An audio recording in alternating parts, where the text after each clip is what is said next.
All right, we feel a little weird without the headphones, but we don't need headphones because we have no audio coming in. We're not listening to music, so we're doing a mid-season tiers report.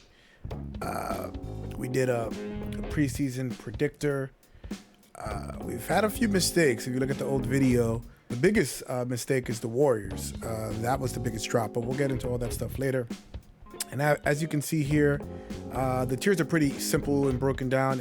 You gotta, these are the contention for the championship, who may get to the conference finals, who is potentially the top 6 in each conference so they can avoid the play-in, who is thinking, let's just get into the play-in tournament, maybe something can happen, wink, wink, Miami, wink, wink. And then we have the tankers, and then no other information needed. We have the Detroit Pistons. We are 2 days away from the NBA trade deadline at 3 p.m. There has been no news. Nothing has been leaking, so that means something is brewing. When you hear a lot of noise, nothing is going to happen. When you hear nothing, something is going to happen. So mark my words, I feel something big is going to happen. Again, I'm recording this. It's 11:30 on February 6th when I said this. Something big is brewing. So now we're going to go through the tiers. I have all the records. I mean, I know it offhand, but if I need to refer to it, we'll go to it. So the first thing, we're going to do it in order. From left to right, we have Atlanta, Boston, whatever. They do it in alphabetical order, or maybe we'll change our mind.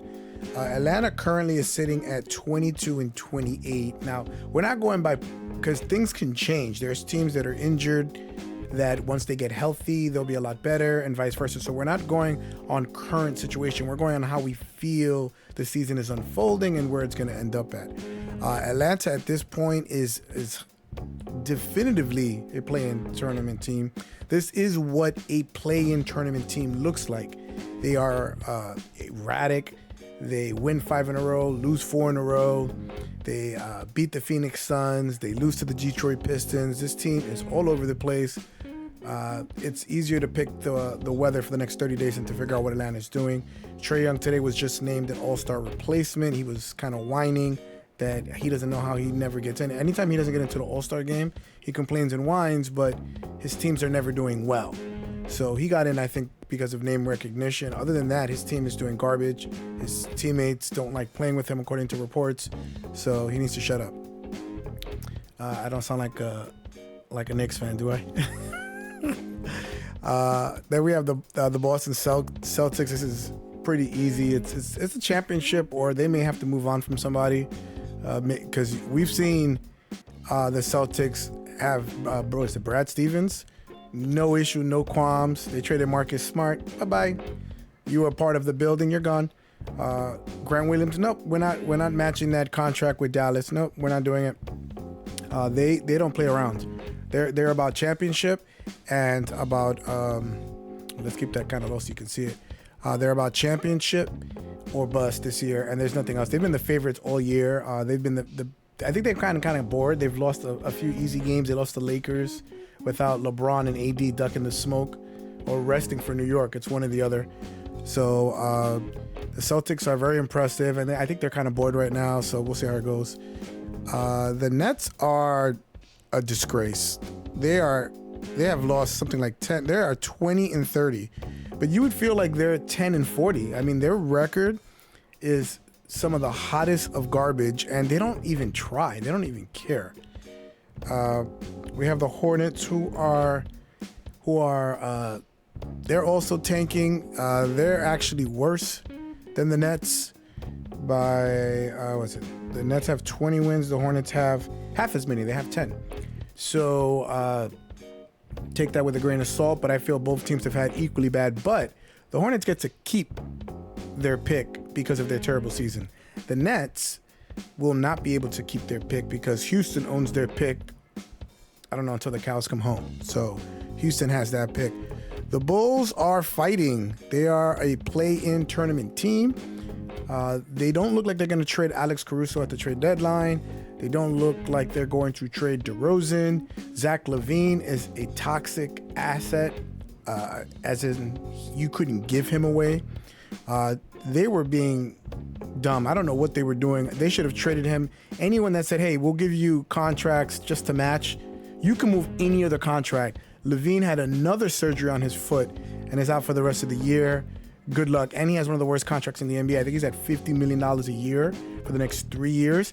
And with this new second apron, with the NBA enforcing this new second apron, it's almost like a hard cap.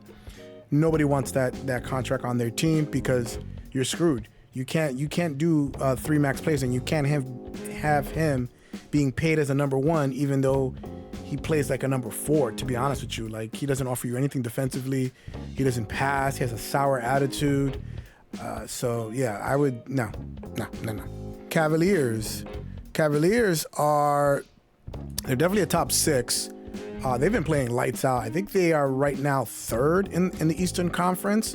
Donovan Mitchell and them were on a tear. I think they went something like 14-1. They are playing way better than I thought they could play. This is absolutely surprising. They had no Darius Garland for the last 2 months. They got one of the top 5 starting lineups, I want to say, in the Eastern Conference. One of them being Evan Mobley, who's been out for quite a while. So they've been able to win without Darius Garland, who's a former All-Star, and Evan Mobley, who's a young and up-and-coming big.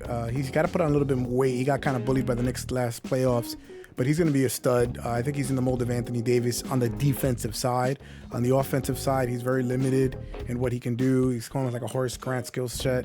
He'll do you can do pick and pop with him. He can roll to the basket. He can't pass that well, and he doesn't have any kind of back down game. But this kid has a future. So to not have Mobley and Garland and to still go 14-1 it's sick. It's unbelievable. You can't make this stuff up. So Donovan Mitchell has been on a tear, and that's why he rightly was named an All-Star. The Mavericks are, they're disappointing to say the least. They're a play-in tournament team at this point. Luka and Kyrie, I don't know. They just seem to be like going your turn, my turn, your turn, my turn. It's just a weird combination, and they don't really benefit each other on the side. If you're going to build around Luka, I think he needs to be the only guy for the most part. Maybe you can have a spark plug off the bench. But Luka has to be surrounded like Allen Iverson was, with 4 hard-hitting defensive specialists that can hit an open shot. Like, if you can get 4 of those, 2 bigs, 2 small players, or maybe even a wing and a small player, and play them with Luka, I think you could potentially make a championship team. But you have Kyrie and Luka, who kind of are similar. They need the ball in their hands. They can play off ball really well, but the magic is in when the ball is in their hands. But they don't defend really well, and they're kind of a little bit undersized for what they do. But they're really, really good, and they have really good passing. So it's kind of like the same kind of player. I don't know. There's just something not right with Dallas. And, Kyrie is not the problem here. He's a really good player. And I think he's found peace in Dallas, but I think they're going to have to split that pair up because the proof is in the pudding. Their record is garbage. They're not going anywhere. They're going to be a play-in team at best, and they're going to lose their draft pick this year to the Knicks. So I don't know. I just don't see a long-term future with that pairing. This is easy. Denver Nuggets, a championship or bust. And you know what? They're another team that's bored. And you can always tell when a team has a really gaudy record and they're tied, they're one of the top 4 teams in the West, but all the teams are within a game of each other, the top 4 teams in the West. And the Nuggets are just bored. They're ho-hum. They're winning. They broke Boston's 20-game home winning streak. They go on the road and kind of beat everybody. They get beat up by the Knicks and MSG, and then they go off and then win 3 in a row. Like, they don't care. Like, it's not, they almost have gotten to a Zen-like state where they're like, all right, can we get to the playoffs? The Joker has to go to Serbia to race some horses. It's that kind of mentality with them. And when you see that and you see that kind of magic there, you can tell right away that this team is going to make another long run. And I don't see anybody bothering them per se for a while. If at all, I don't think they'll ever feel threatened, if that makes sense. All right. I don't even know if I should talk about them, but the Pistons have had some wins recently. Listen, it is what it is. It's unfortunate that they're in beyond the basement. They are on top of the basement. They're so underneath it, and it's just a situation where this is why you don't keep every single draft pick. Like, that's what fans do not understand. Like, they complain about, oh, we want to have every pick. You cannot use every pick, and if you're using every pick, you're gonna be where the Pistons are. Everybody's learning on the job. you have young people, young players, and they're athletic, but they don't know. They got Similac on that berth. They don't know what is what, right? They don't know what it takes to make it in the league. And they're trying, and then there's injuries, and Monty Williams is in the first year of a 6-year ridiculous contract. So it's going to take a while. They're trying to acquire vets at the trade deadline, and they're trying to acquire vets that they can re-sign. They were thinking about Tobias Harris and just different players. God, pray for Detroit. They need a lot of help. And this makes me mad. This is a situation where I'll give them the benefit of the doubt, but when we started this, we had the Warriors up here. We had the Warriors in chips or bust because they were ready to recontend. I don't know if that's a word. Contend again after last year's situational year. They seem recently within the last 4 or 5 years to be like one great year, terrible year, one great year, one terrible year, and one of them including a championship. So, the Warriors now, they're dealing with Klay Thompson has lost his shot, lost his confidence. It seems to be in his head. What I think, and I was actually having a thought about this today. Klay Thompson needs to not think he's an all-star and stop acting like one, in a sense of doing turnarounds over the right shoulder, doing a fadeaway out of bounds. He's trying to do a lot of stuff that he used to be able to do, but he's had 2 leg issues. He's an older player. Just make a layup. Hit open jump shots. Start from the basics. He needs to break everything down. He needs to throw his phone in the garbage. No social media. Do not read anything. Tell all your teammates, do not tell you anything that's being said. Tell your family, don't say anything that's being said. He needs to just zen out.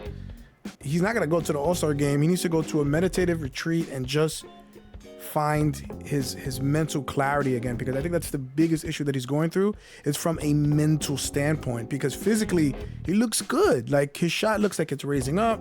It's just stop with the fancy stuff, open jump shots, layups, dunks, and just blend in. And don't pout on the bench either. Don't make a face. If this is the part of your career where you have to start cheering for your teammates because they're younger, faster, and better. Remember, you were that player as well. Monte Ellis was on that team. There was a lot of the players when you started that you bumped out of, and they didn't do that to you. So that negative energy kind of attracts more negative energy. I don't want to get into a spiel here, but Klay, if you ever see this kind of video, or if it hits you, just listen to my words. Houston Rockets, they started with a bang. They started out pretty hot. I think they were in the top 4 or 5 teams early on in the year, but that's why it's early on in the year. Houston is a play-in tournament team, but they've lost Fred VanVleet for the foreseeable future. I want to say a few weeks. We just found out about that injury today. So I think they're going to be closer to tanking. They're probably going to have to drop. And they're lucky. I don't know if they have a swap this year with the Nets, or if they get the Nets pick and they don't have to swap. Next year, they get to swap. It's an alternating years thing for 5 or 6 years. This is why you don't trade for superstars. They traded for James Harden. They traded away James Harden, and look at everything that they got back. Now they're going to be getting picks for the next 6 years, the better of whatever the Nets pick is and their own pick. And on occasionally, they're going to get their pick and the Nets pick. So this is why you don't trade for stars, especially after 30. And this is why you don't let superstars run your team, because Kevin Durant and Kyrie Irving were kind of pushing the front office to do this trade. You don't listen to the LeBrons. You don't listen to Giannis. You got to say no to these guys. I'm telling you, they're not used to hearing no, but if it's going to ruin your franchise and ruin your reputation as a GM, you have to say no. And now the Nets, they're in a quagmire that they may never get out of. But Houston is looking good. They made a trade for Steven Adams. He's going to be fully healthy next year.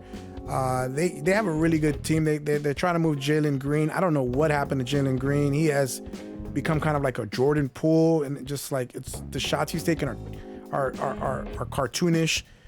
He's making terrible decisions. Can't pass, can't defend. But now with VanVleet not there is a good chance that he's going to be able to develop a better stroke, because he's going to get more consistent shots. So we'll see. If that means that he has to be a volume chucker in order to be successful, and can't be successful with 10 to 15 shots instead of 20 shots, then they definitely need to move on for him. Sengun is an all-world talent. This kid is going to be an all-star. He was on the precipice this year, but he's going to be in an all-star game 5-10 years in a row. This kid has the footwork. He has the poise. He looks good. This guy's the future. The Pacers are a top 6 team. They won the in-season tournament. They have the best offense in the NBA. They just got Pascal Siakam. They may get another good player at the trade deadline in about 2 days. We'll see how they go. They're coached by Rick Carlisle, who's won a championship coach. So I like their depth. I think they're going to get bullied in the playoffs. That fast-paced crap. Ask the Suns how many championships they won with D'Antoni. It just doesn't happen. You have to be able to play in the half court. You have to be able to defend in the half court. You have to be able to rebound, and they do none of that well. So even if they get in the playoffs, they should be in easy pickings. They should be easy pickings in the first round. And I'm sorry, that's just how the playoffs are. It is what it is. The Clippers have ascended. This is a championship team. This is the biggest threat to the Nuggets in the West. I honestly think it's going to be Nuggets Clippers in the conference finals. I know one of them should be in the conference finals, but the Clippers are going for it. When they made that trade for James Harden, they basically said, we're going for the championship this year, and you can see it. And Ty Lue's the best coach in the NBA. Him and Eric Spoelstra are the best too, in terms of adjustments, in terms of in-game adjustments, in terms of within a series and a playoff series adjustments. They just do the absolute best. Everybody's buying their role. They're all cheering each other on. Russell Westbrook, James Harden, Kawhi Leonard's he's looking like Kawhi of championship years. You get Kawhi Leonard into a championship series and you get him in a 7-game series, watch out. He ends everything. He beat Golden State, and then he also, I think it was LeBron when he won with the Spurs. So I think he's probably the only player that's ever beaten a LeBron team and a Curry team in the championship. I may be off on that. I think the Spurs, maybe the Spurs beat the Pistons that year. I don't remember, whatever, doesn't matter. But Kawhi is a 2-time finals MVP. So you get him in a series. I would take him against anybody in the NBA. There's no other player that I would take in a 7-game series, if healthy, than Kawhi. He's shown it. He's clutch. He's a two-way player. He can rebound. He's ice cold. He fears nothing. He feels nothing. He's a cyborg. He's like the T2. He just goes out there like a robot, like a machine. Nothing.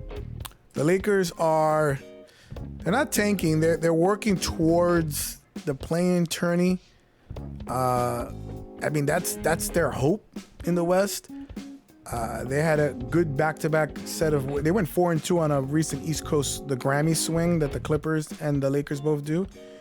So they went on a road trip. They went 4-2. They won in Boston without LeBron and AD. They won in New York, and they took away the Knicks' 9-game winning streak. So they're getting good vibes, but they like to get these wins that don't mean anything in the playoffs. They still got swept by the Joker last year.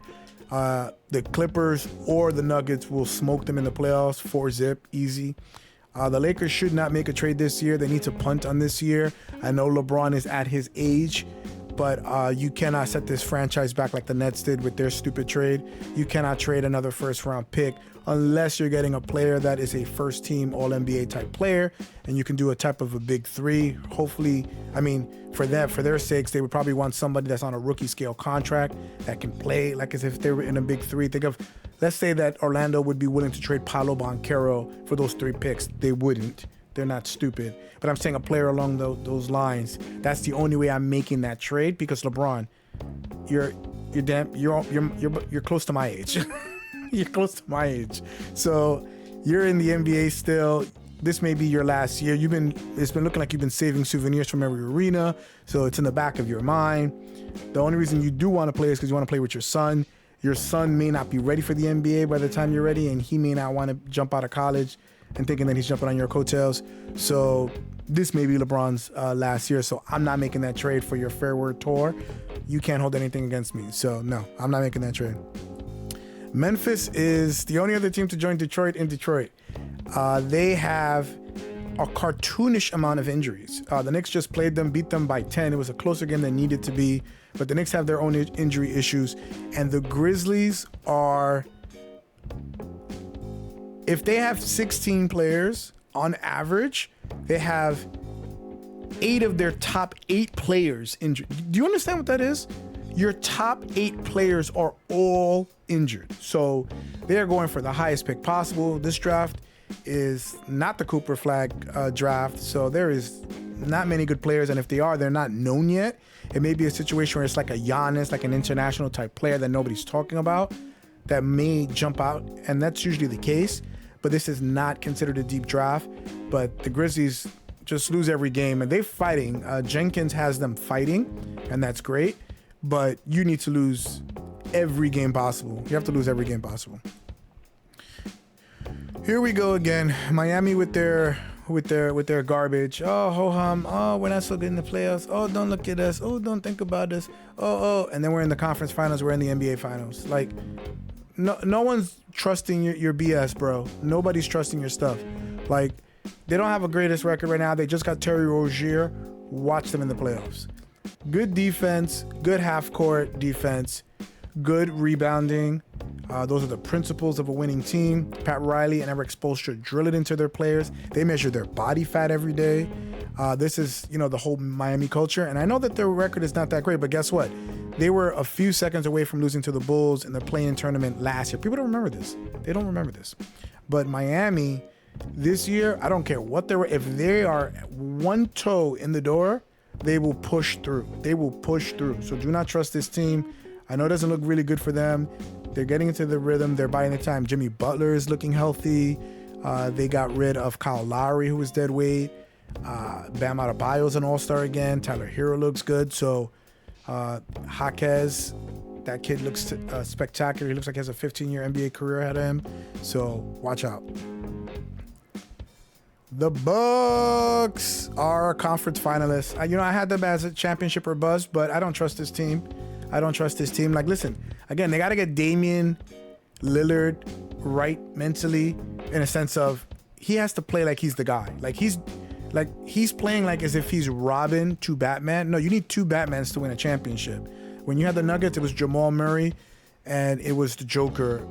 There was no deferring. Like, they both took as big a shot as they wanted to. Even Bruce Brown was taking big shots. But the Bucks, they're too demure. And I think Doc Rivers is trying to drill this into Damian Lillard. You have to be a killer. You cannot care about Giannis's feelings. You can't if you're on a heater and you're going for it, you go for it, and you got to take the shot. Like, they want the ball in his hands. Giannis will score.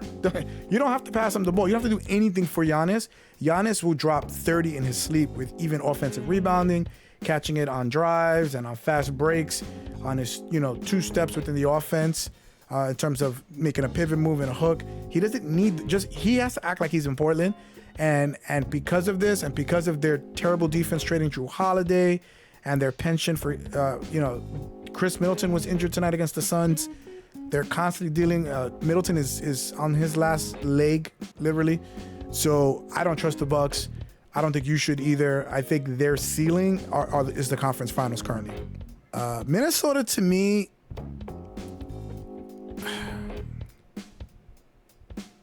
we'll say conference final. We'll put them in there for now, but I honestly want to put them in the top 6 because that game where Karl Anthony Towns scoring 62 points pissed me off. You saw that Embiid scored 70, and his teammates kept giving him the ball because they wanted to match point for point with Embiid, and you had a game in front of you that you ended up losing, and your coach rightly ripped into you because of your immaturity. And this is constantly the theme with the T-Wolves.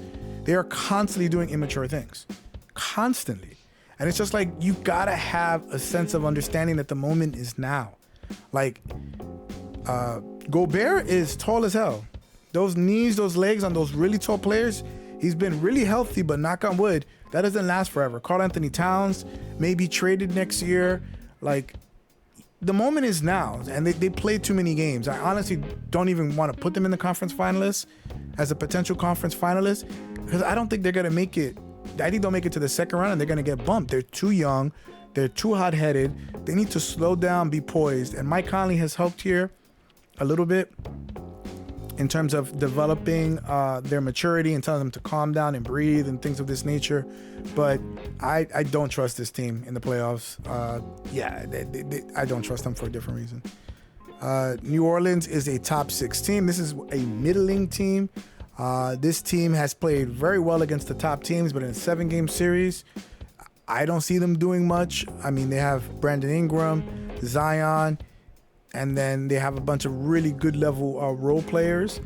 and those role players will be shut down in the playoffs. Can Zion and Brandon Ingram take you home when you need a basket? When you absolutely need a basket. Like if you need one basket, Brandon Ingram can get you that turnaround jumper on the free throw line or something along those lines. But in the playoffs, you need one basket, two baskets, three clutch baskets, 4 in a row. Like it's just consistent. Boom, boom, boom. They're not a consistent defensive team. They got CJ McCollum, who's also experienced, but he's never won a championship. Very good player. So they have kind of like, I want to say they have like all three of their top players are probably B's or C's, like their second or third tier in terms of the hierarchy, in terms of a good championship team, in my opinion. Zion potentially one day can be a top tier player. He has that ability. He has to be able to lose weight. He has to be able to consistently hit jump shots, consistently rebound. You know what a freakish athlete he is? And he can't rebound? Like, he still needs more work and more shining.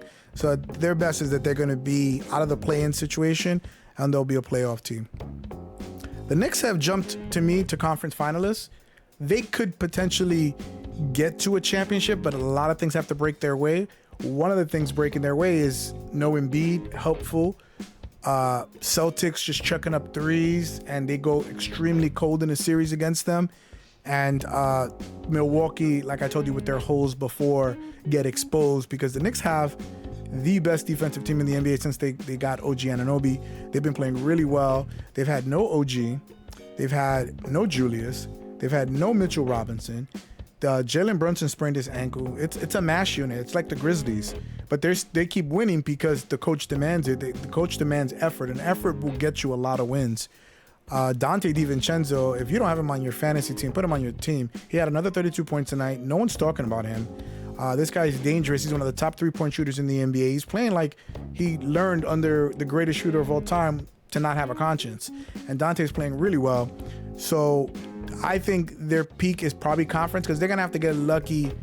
To get to the championship, they have to get kind of lucky 2 times in a row. They didn't allow things to fall their way because they get into offensive droughts.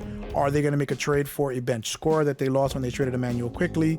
So we'll see. If they can add like an Alec Burks or Bruce Brown or Malcolm Brogdon, something along those lines at the trade deadline, I would revise it and say that they have championship potential, even ahead of the Sixers and the Bucks. I would if they get one more scoring defensive piece that they can add, I will amend this and say that the Knicks should be considered a championship contender. OKC is another team that I don't trust yet to get into the championship yet. Not yet. If things like the Knicks broke their way, they're exciting, man. Shai Gilgeous-Alexander is I think it's 33 points a game, 34 points a game. He's a starter for the All-Star team again. Chet Holmgren, he seems to be hitting a rookie wall because this is technically his first rookie year. So he's kind of hit a lull a little bit, but he started really fast. He was ahead of Wemby. Great 3-point shooter. Great shot blocker. Length, makes the right pass, they're all happy for each other. Jalen Williams is looking like they were comparing him to Paul Pierce. Like, this kid is a stud, an absolute stud, who, by the way, in one of my draft specials, I said I wanted the Knicks to take him. Look it up. I said it. It's there. If it's not there, I thought it. In any case, but Jalen is the truth. No pun intended.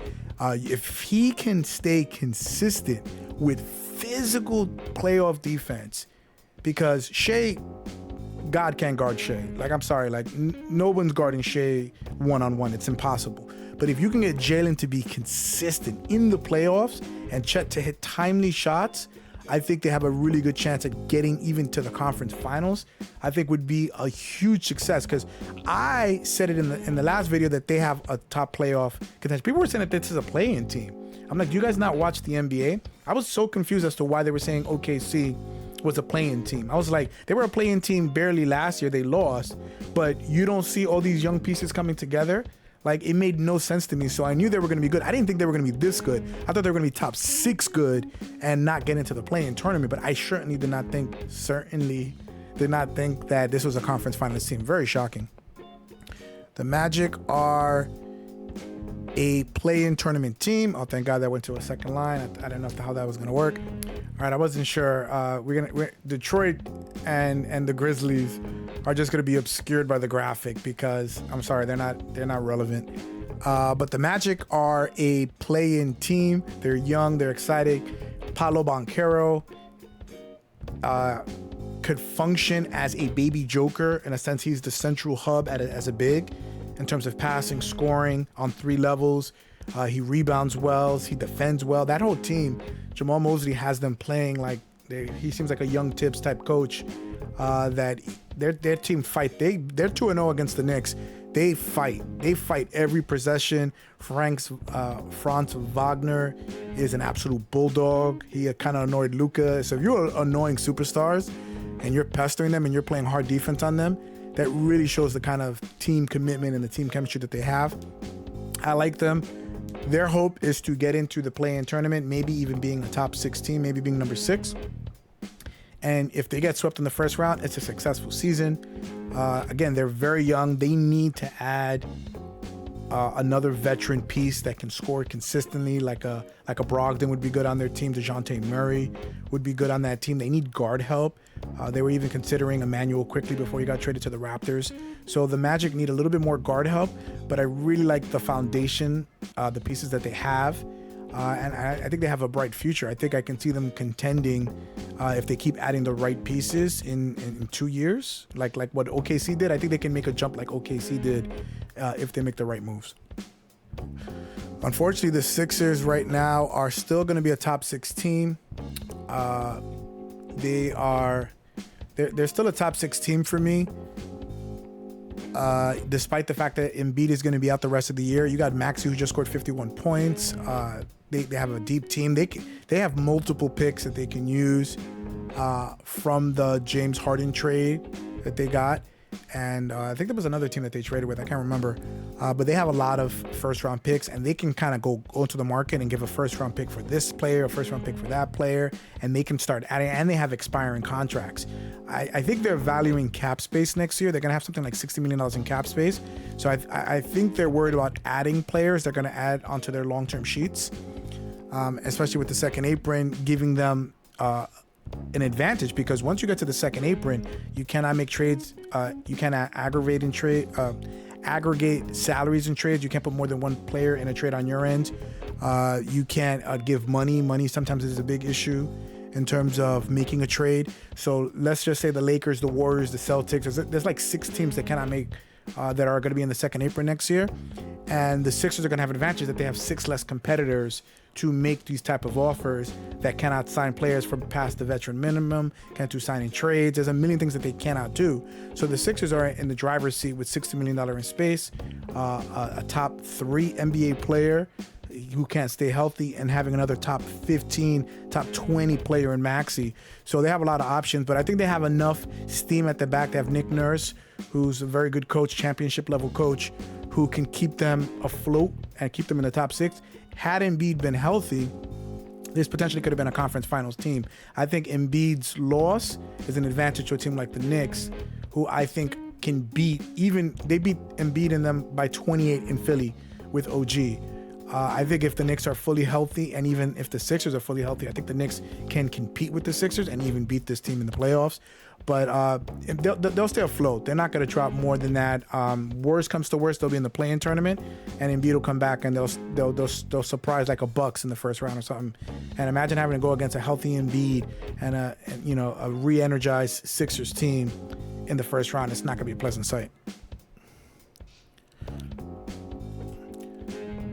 The Suns are not a championship level team for me anymore. The Suns are a top 6 team. I think they have a potential of being even potentially trying to get. I think their goal should be to get home court. Whatever. Their goal is to be to get home court advantage in the first round. If they can get home court advantage in the first round, I think that's going to be really beneficial for them. They have no depth. This team needs to make trades. They were talking about Miles Bridges potentially from the Hornets waiving his no trade clause, because who the hell wants to be in Charlotte, right? But if they can get somebody like that, like a 4th piece, and they have to stay absolutely healthy. I don't trust Bradley Beal. Kevin Durant has been injury prone the last few years. Devin Booker's been the only consistent. So if they're not all healthy and clicking, and they don't add one more piece, this is going to be a loss in the first or second round for this team. It's going to be pretty easy. Like last year, they made it to the second round on fumes. I don't know how they made it to the second round last year, but Phoenix should go home early with this roster. They're going to have to keep building. They're going to have to add in the offseason, and they're going to have to hope to get a lot of veteran exceptions. I don't know what their salary cap situation is. I don't remember it offhand, but this team may be a team that needs another year to kind of gel in order to get back to where because they've had a lot of upheaval. I think their entire roster, except Devin Booker from the championship team. Devin Booker is the only player left from that championship finalist team who did they lose to? Oh, they lost to the Bucks. Sorry, I'm brain fart. So that team that lost to the Bucks, Booker's the only player left. So that's a lot of upheaval in a short amount of time. So we'll see what happens. But I don't like the Suns this year at all. Portland is tanking at this point, trading Damian Lillard, McCollum. They might trade Anthony Simons, I heard, because they have a kind of a glut in that small guard area. But, I mean, they know what they are. They compete. Jeremy Grant is the only veteran high-level type player. He loves it over there. Malcolm Brogdon has been starting, and he loves it over there. Shaedon Sharpe is a really good young high flyer. I feel like he can drop 50 in a game randomly. Like, he's that type of player. Like I said, Anthony Simons potentially may be on the move during the trade deadline or in the offseason. Because of that, they want to get Scoot Henderson more shots, more touches. And with everybody else, they seem to grab the shot and just shoot it. They don't have any kind of passing ability. So they may want to get Scoot more touches, and so they may have to trade one of their other. I think it'll probably be Anthony Simons that ends up getting moved if I had to guess, just because of the fact that he's a player. I think he has 2 years left, so he'll be under team control. Whoever gets him, he's a young enough player. I think he's like 25, and he can score in bunches like Orlando. Can you imagine him on Orlando coming in as a starter or even off the bench? How that would elevate them. So we'll see what happens with Anthony Simons. But they're trying to get draft picks. They're trying to get as many draft picks. They're looking for someone to buy on Brogdon for a first-round pick. They want mid-first-round pick, from what I understand. But they should be happy with even a late first-round pick. Brogdon is not doing anything other than mentoring Scoot. And you already have Chauncey Billups there, who's the head coach, who's a championship-level point guard that can mentor him himself. They don't need him there, but we'll see what happens. Now, the Kings disappoint me because, I was fighting people online and I was fighting, just my friends and stuff and talking about, and even other commentators on ESPN, I'm fighting them. They don't even know I exist. But the Kings, I thought, they finished second last year. I didn't think they were going to finish second again this year, and they have not. But I certainly didn't think that they were going to bottom out and be a play-in team or whatever the case may be that a lot of procrastinators on ESPN and TNT were saying. They were saying this team is a team that's so bad that they're gonna drop. They got lucky because this team was the healthiest team in the NBA last year. That's the reason that they were the top one, number 2 behind the Nuggets. But I saw talent there. I saw ball movement. I saw Mike Brown, who worked with the Warriors for all those years and who worked with LeBron and knows how to coach a team. Like, this guy might not ever win another championship. Did he win a championship with LeBron? No, that was Ty Lue that was the head coach. Oh, Mike Brown got fired. I forgot. So he may never win a championship as a head coach, but he's a good coach. He's a good coach. His team competes. They take the open shot. They share the ball. They just don't have. They need a guard, a two-way guard. Like, that's why I would have offered everything for OG Anunoby. They have Keegan Murray because he's a twin or something, and I always confuse the two brothers. But they have a Murray. And this kid, it looks like he's going to be special, but I think he's going to be special in about 2 years where he's going to be able to light it up. I think he can average 25 points a game. He's one of the best NBA three-point shooters now. He's 6'9", 6'10". This kid is the future. And I don't mind the pairing with Sabonis and Fox, but will their timelines, line up where all three of them are at the top of their game? And then at that point, when all three of them are lined up, can they compete? Can they put defensive, rebounding players around them, high specialty role players that can help elevate those three into championship contention? And that's what they need to do. They need to find because they have a lot of supplementary pieces that work within Mike Brown's system, but don't work to the betterment of their top 3 players, because their top 3 players are not defensive players. So you need to fill out that team with a top-tier defensive shooting guard and a top-tier defensive rebounding maniac as their center. Maybe Isaiah Hartenstein, because he's priced himself out. As far as he's a starting center, because he's played so well for the Knicks. So, maybe you get a center that, because Hartenstein can pass. He learned of the Joker in Denver. He can run the high post offense. He works perfect like a Sabonis, like when Sabonis doesn't have the ball, because that's what Sabonis does. He operates in the high post. So you get Hartenstein in there. Would that be a consideration, something like that? They need to get players that are defense. Bruce Brown would be another good fit with that team, because you need two-way players that can play with the superstars. But as of right now, they're a middling team. They'll make the playoffs, but they're going to lose in the first round like they did last year. They're not ready for the next stage of their, going to the conference finals. They're definitely not ready. They're definitely not going to the conference final. You can book that unless everybody gets injured in the West.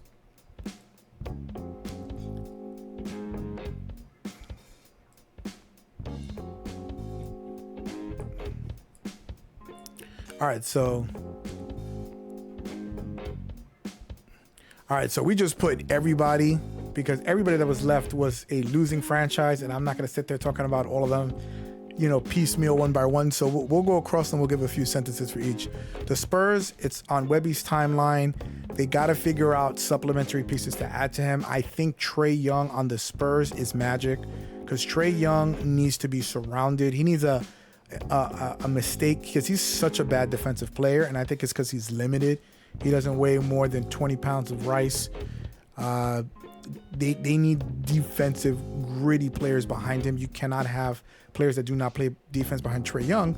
So I think him having Wemby behind him, protecting him, Jeremy Sohan, who also plays really good defense, I think that would be just magic in the making, and he's now working in Atlanta. I think that would work well. So they should try to acquire a high-level point guard that may be a liability defensively, but that you can fit into your structure and do well. So that's my thought. And then Toronto Raptors just made a trade for Pascal Siakam, OG Anunoby. Looks like the Bouchard might get traded. Poletti might get traded, or they may not trade him. They just got RJ Barrett and Emmanuel Quickly from the Knicks, who are getting as many touches as they want. RJ is still scoring. IQ, his scoring has dipped. He's not getting the freedom that he had, and he's adjusting to the role as a starting point guard. Starting point guard is different from a backup microwave player that he was playing as in New York. And maybe he's having second thoughts, because I've been looking at his numbers in the box scores. They've not been impressive recently. I would have thought that he would have had at least a 40-point game by now, the way he played with us. But he's struggled, and they're on a rebuilding platform. They got 3 first-round picks for Siakam. They got 2 young players for the Knicks, and they may get another draft pick for Bruce Brown, potentially from the Knicks, the Lakers, or somebody else that wants to give up a pick to get Bruce Brown. So, the future is bright in terms of adding assets, adding draft picks, adding young players, and checking to see who works and who doesn't work. You ship them out right away, and you keep it moving. Utah Jazz, they're actually in the play-in tournament picture. I think they're 9th in the West right now. They have a really good young team, but this team, just like they did last year, they're going to fizzle out at the end when the pressure gets tight, and teams, and you've noticed that they've started to lose games that they were winning during that, I think they had like a 10 or 12 game winning streak, some crazy thing like that, or they won 13 out of 14, some absurd number. They're going to burn out, because when teams focus and they want to beat the Jazz, they beat the Jazz. The Jazz are not a hard team to beat. You got to lock in, and you got to play your game. So any team that faces them, that wants to get a win, that's in the playoff conversation, will beat this team, or at worst will get them towards the end. So this team is going to fizzle out at the end. They're going to get a higher draft pick. They have tons of draft picks from the Cavs coming up. They're in the same situation. They got the next 5 picks either by swap or outright, and they got the picks from Minnesota, I think the next 5 for Gobert, and it's the same thing. They either get a pick or they get a swap option. So the Jazz are sitting pretty. They have George, who's a stud, an absolute stud of a draft pick. They have Lauri Markkanen, who is playing like this generation's Dirk. Don't get at me. Tall white guy with a nice shot and has moves to the rim. That's Dirk. But he hasn't had the surrounding cast. I think if you put him on a championship team, I think Lauri Markkanen could be like a really good number 2. I think you could win a championship with him as a number 2. That's just my opinion. And then you have the Wizards, who are just a disgrace. I don't know what they're doing over there. They have Jordan Poole and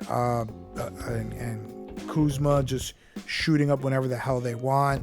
It's just God. Daniel Gafford is a pretty good player who might get moved, but everybody's for sale over there in Washington. I don't care what they say or what their position is in terms of what they leak to the media, but the entire team, the water boy, everybody. And they're one of the 3 teams that are in the Detroit bracket, so they have every right to be there.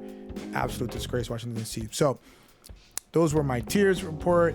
I will be going on a very well-earned time away this weekend, so we kind of shot this a little bit earlier. I would have liked to have shot this on the trade deadline to see what trades came in, but I will be traveling that time. So we'll see what happens in the NBA, and this may change again, because that's just the way the NBA is. You're one injury away, you're one trade away. Remember, teams are going to start cutting expensive players so that they can sign with playoff teams. Think of a Gordon Hayward, think of other players, and imagine Gordon Hayward determining if he goes to Milwaukee, like they're that much better because of that one little piece. You never know. So we'll see with these veteran buyouts where they sign and what it makes these playoff teams look like moving forward. That's another piece that has to get moved. And then G League call-ups. You never know, someone can catch fire and they'll keep him on. So we'll see how it goes. It's always interesting. There's always day-to-day stuff that you have to understand in the NBA. Things change, and it's just wonderful. It's a great time to be an NBA fan. I look forward to watching the All-Star game, and we'll do another one of these tiers at the end of the regular season when we're talking about the playoff push. Anywho, I'll see you guys on the next one, and hopefully we'll see a lot of trades at the trade deadline. Go Knicks.